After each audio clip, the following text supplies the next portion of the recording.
Today is July 15th. Welcome on into Daily Cards Live here on ClaibsOnline.com. I'm Joe Roderick, joined alongside by Bob Ramsey. Rammer, I am down in Arlington, Texas for MLB's All Star Game and all festivities this week. Not a whole lot of Cardinal news that you would expect down here. Only one Cardinal on the All-Star team. That's Ryan Helsley. But last night, the Cardinals did something that they haven't done in, I guess, a generation is how we are describing the time period between draft picks, having the number 7 overall pick in the draft last night, taking shortstop at middle infielder J.J. Weatherholt from West Virginia. Did you watch any of the draft? Did you watch any of that coverage last night? I saw highlights of it later on television, but I did not watch it live. So it was at the. So I was there last night, and as I mentioned, and if you hadn't seen it yet on YouTube or anywhere else, I actually talked with J.J. Weatherholt. He was one of the 6 draftees in attendance last night. So all the draft picks last night, there were only 6 there. J.J. Weatherholt was one of them, and I just kind of happened to walk in as he gets drafted. He goes up on the stage. Then they run him through the car wash, if you will, of all of the on-site interviews, MLB TV. Xavier Scruggs gets them first when they come off the stage. Then they go to MLB TV. Then they go to MLB Radio, and then ESPN, Fox Sports, all of that. I happen to be standing right there next to the Fox Sports people, and I am credentialed here this week from KMOX, and I said, "Hey, let me have him." And they, so got about 5 minutes with J.J. Weatherholt. It's up on the Claibs Online YouTube page right now. I'm glad it all worked out for you, but more importantly than your anecdote of your great journalistic ethics and bulldoggedness is what did he have to say? That's what's interesting. So the headline of it all, I mean, he said all the right things. He talked about, said all the right media stuff, well trained. The one thing though, Rammer, I asked him, I said, because this J.J. Weatherholt, if you haven't done the research, you haven't read on him, at one point was projected to be the first overall pick. That's right. Is of all accounts say he has the best bat in all of college baseball coming out. Had a hamstring issue that might have caused him to drop a little bit. Multiple hamstring. Yeah. Rammer, he said that a few weeks ago he woke up from a dream, had a vision that St. Louis was going to draft him. I asked him I said, "Hey, number 7 overall." I said, "Did you, when you looked at the top 10 picks," I said, "was St. Louis ever in your thoughts of that might be where I end up?" And he said, "Actually, it's funny." He goes, "A few weeks ago," he goes, "I woke up middle of the night, had a dream that I was going to get drafted by the Cardinals." And he said, "I texted my agent in the middle of the night. I think it's going to be St. Louis." And he goes, "I have the receipts to prove it if anyone thinks I'm lying." He goes, I can show you when I texted him. So he seems to be very, very happy to be here. And the other thing that I thought, because I said, "Tell me about yourself. What should St. Louis fans know about you? Where do you expect to play?" Because the scouting says second base, shortstop. And he said, he goes, "I'll play left, I'll play center." He goes, "I'll play third, wherever you need me." Right. So speaks to me as a guy that knows you have a 21-year-old shortstop and a 23-year-old second baseman right now on the team. There's options. If he wants to get up to the big league level, he needs to learn to be versatile. Yeah, that's true. And if you've got a legit bat, though, the bat will play. And so that's a good thing. So, did you guys talk at all about his multiple hamstring injuries? Is he healthy now? Is it something he's got to stay on top of? And as a follow-up, did anybody with the Cardinals or JJ, either one, suggest he's going to play at all this summer? He did say that he is headed down to Florida right away. He said that's the next thing. He said, yeah, he even knew it too. He even said, "Yep, I'm heading down to Florida, heading down there, going there as soon as we're done with everything, all of this." So he is going to head down to Jupiter, head down to Roger Dean, and start working out down there. I did not bring up any of the injury stuff. I figured he's probably been has probably answered that question a million times, and I did not want to bring up any kind of injuries with him in regards to that. Did mention that he grew up a Pirates fan, so said he was familiar with the Cardinals from that side of the rivalry, growing up a Pirates fan and knowing that they had beaten the Cardinals had beaten the Pirates a whole lot when he grew up watching them. And we also talked a little bit about the fact that now he gets to go down to Jupiter and work with Jose Oquendo and Ozzie Smith. The fact that he gets to now learn from two of those coaches as he continues his journey moving on. So big picture though, Rammer, and this is something I was thinking about more this morning. Mason Wynn is going to be a top 5 rookie of the year candidate right now. He is your shortstop. He is your shortstop of the future. Nolan Gorman, 23, 24-year-old second baseman, can possibly be moved around a bit. We've talked leading into the draft about this pick, this being a number 7 overall pick, needs to be somebody that can make an impact in a hurry. Where do you see, let's just say the next 2 to 3 years, how something like this would play out if this guy is somebody that is in the near future for the Cardinals, already now being listed as the number 34th top prospect in all of baseball right now today? Well, there's no way to predict, and all you got to do is look at Jordan Walker's journey. I mean, nobody would have predicted any of this.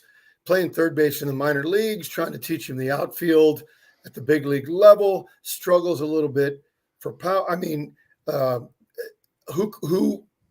no one could have predicted that. I don't think there's any way to do that. But I think as your corner infielders get a little bit older, when you're looking at the next couple of years, do we expect that to change over? Maybe. Who is Nolan Gorman going to be by the time JJ's ready? That's a hard one to predict as well.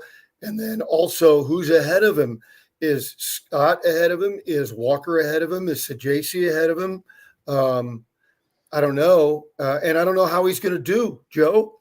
Is he going to hit 400 every year in the minor leagues and skyrocket to the big leagues?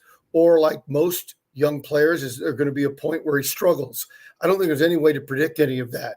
But under a sort of a normal given progression, let's say this year, maybe another year and a half, that'd be 20. So maybe sometime in 2026, could he be ready to play? I think that's reasonable. In fact, that would be a pretty neat goal. So, but then who's going to be around? Who's going to be performing at the big league level at that time? But whether it's second, third, left field, DH, I think any of those spots would be a realistic landing spot for him. It is fascinating to think about the very near future of the Cardinals right now without Paul Goldschmidt and Nolan Arenado at your corner infield spots, and just look at what they have in-house right now to fill the entire field. When you look at you mentioned Victor Scott, by the way, former college teammate of JJ Weatherholt, Victor Scott. You look at Donovan, who doesn't seem like he's going anywhere and seems to be in the future plans for the Cardinals. And then you look at the different places Walker could play, and Sagasi, and some of these other, Burleson right now, the way that he's hitting, and hopefully that's something that continues on. The possibilities of Gorman knowing he can play second, third, maybe a transition to first base when Paul Goldschmidt leaves. There are so many things just in-house, and we're not even, discussing any possibility of trades and what else the Cardinals could possibly do with other options in that. So I think getting the top bat in all of the draft and getting a young middle infielder who seems really hungry to prove himself and put himself in a position to play immediately and learning multiple positions.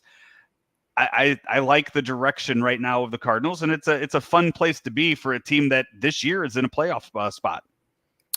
Yeah, you look at it this way: you got 9 spots in your batting order, and who performs. And because of the versatility of the people you already mentioned, you can find a spot for a great hitter. So hopefully he does turn out to be a great hitter. And if you're great, they'll find a spot for you. Look, 25 years ago, a little longer than that now, Greg Jeffries, not a great defensive player, but he could play second, third, or first base, depending on the day. And why? Because he could hit. Yeah. And there's a guy to look at. And in fact, when I saw him swing, and I read that despite the hamstring problems, he had good speed. I even thought, could this be the next Greg Jeffries? One guy last night from the draft, Rammer, as I mentioned, there were only 6 guys there of the entire draft. One of the guys, the Red Sox, whoever the Red Sox took, was a Texas A&M kid. So the crowd there loved that. Loved that there was a Texas A&M kid there at the draft. But this one is just the most fascinating guy in all of the draft, and he was there. Are you familiar with Mississippi State pitcher Jurangelo Cigenti?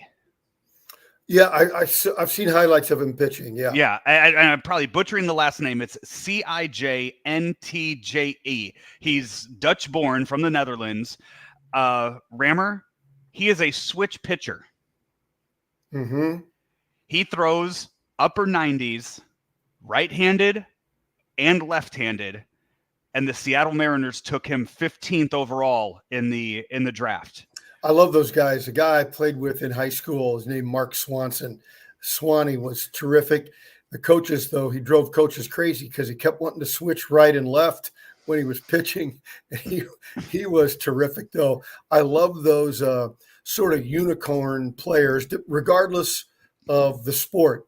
The running back that can, go wildcat and play quarterback. Anyway, those kinds of guys, I think, are really fun to watch and great to follow. And if you gave a shout out, I'm going to give one too. I played with a guy in grade school and in high school. Pat Gibson was his name, the best baseball player I ever played with. And I played. So when I was in 7th grade, he was in 8th grade. First time ever seeing him play. He is out there playing the field. Coach comes, tells him to come pitch, and he runs in to switch gloves. And I'm thinking, this is weird. No, he pitched left-handed, but played the field right-handed. And to That's see awesome. Him go out, yeah. And the only time I ever saw him pitch right-handed was in a game where he got really pissed off because he was walking and hitting guys, and he just said, screw it, and he switched to the other hand. It didn't work out well for him then either. That's awesome.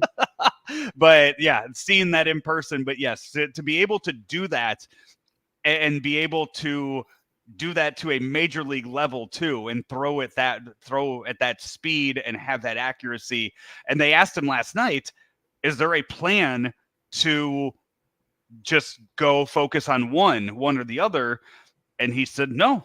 He said, we're going to keep doing it this way. We're going to keep going at it. If this is, and see if that can get me up there quick. If he is close to equally effective with each arm, everybody talks about, what do you do in the game? Well, there's a rule. You got to declare which arm you pick. That stuff's not important. What's important is if he can go right-handed and left-handed, theoretically, he's more available. Mm-hmm. Theoretically, he should be available every single day. And now, so let's say he can do that for his arms, but does the rest of his body cooperate? Right. I think it's a really fascinating study. Again, the real key, can he get people out with either arm? At the age of 21, you would think his body has it figured out to where there's no fatigue one way or the other. You would think. Except there's nobody plays the schedule they play in the big leagues. Right. So, yeah, this is the guy. He did it. I mean, I remember when he came on the scene at Mississippi State, it was kind of a wow. Like, we've never seen this before. So the fact that he has made it to 15th overall in the draft is really, really cool to see that. So that happened last night.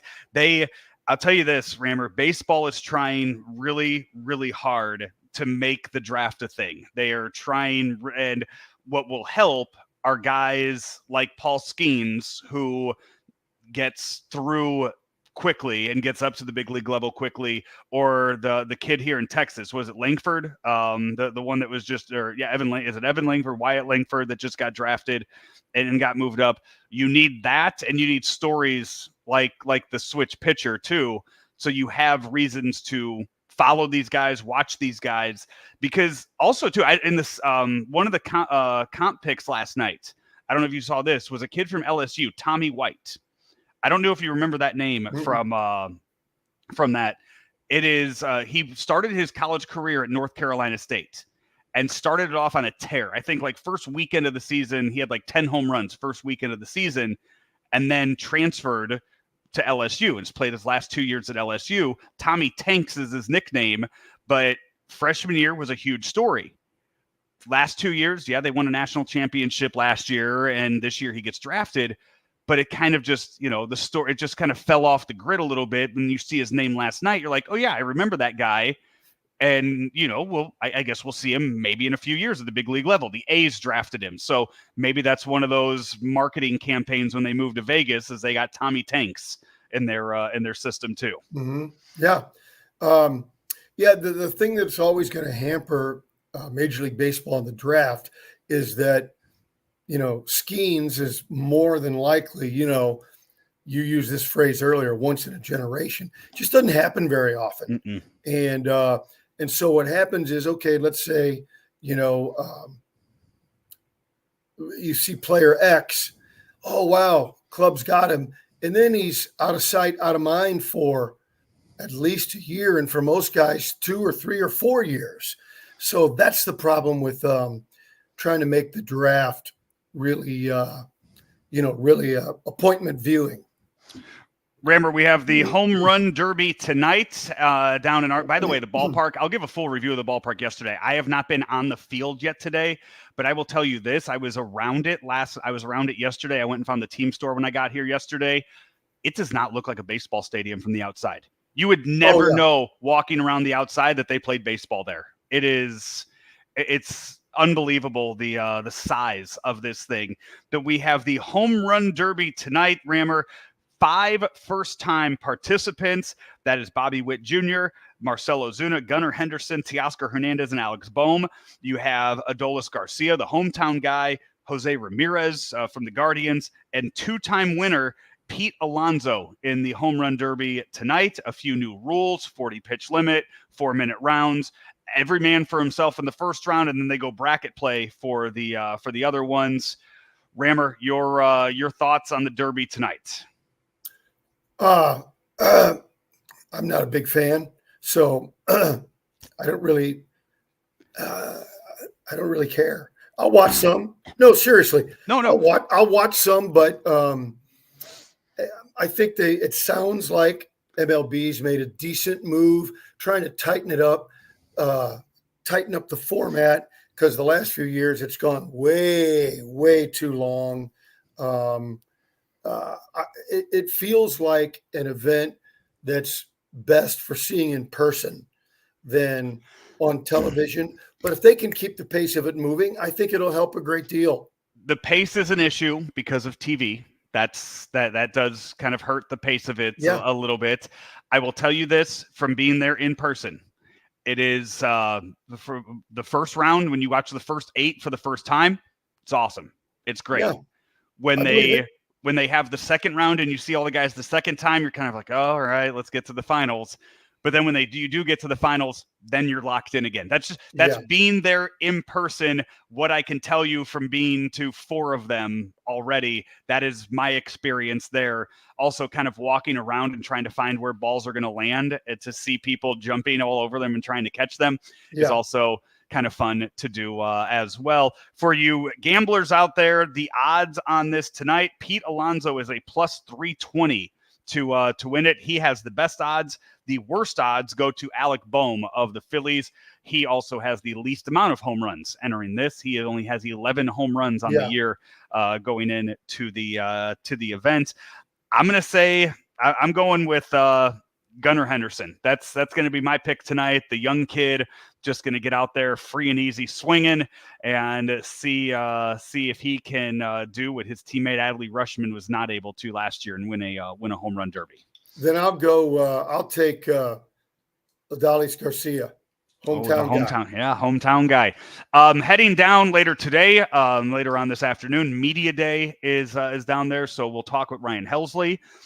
Not sure who else of note, local ties, St. Louis ties of interest are going to be there today. But I'll walk around and see what we were able to get. Hey, let's be sure and plug where folks can see your interview with the 7th round pick of the draft. Yeah, YouTube. Go to YouTube, Claibs Online YouTube page. It is right there. We will try to get a separate page up on Claibs Online with all of the All Star Game coverage, so you can see everything: photos, videos, interviews.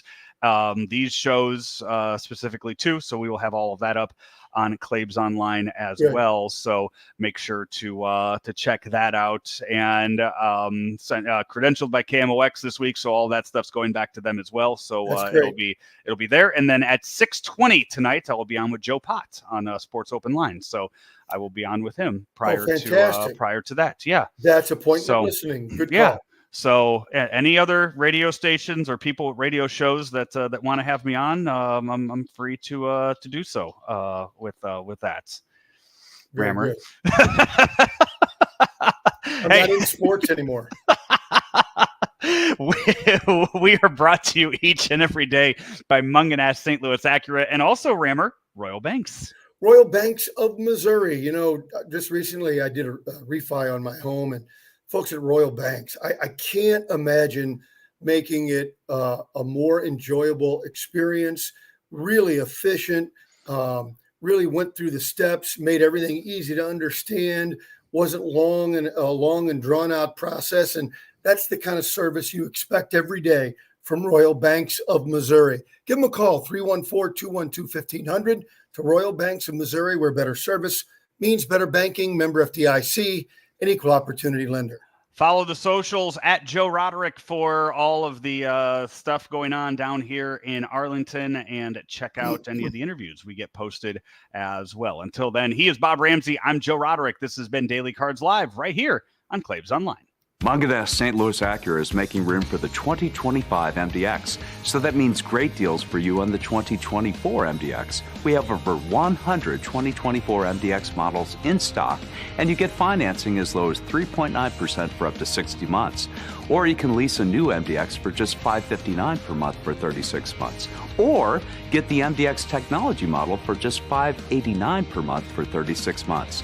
Munganast St. Louis Acura, better than ever for you.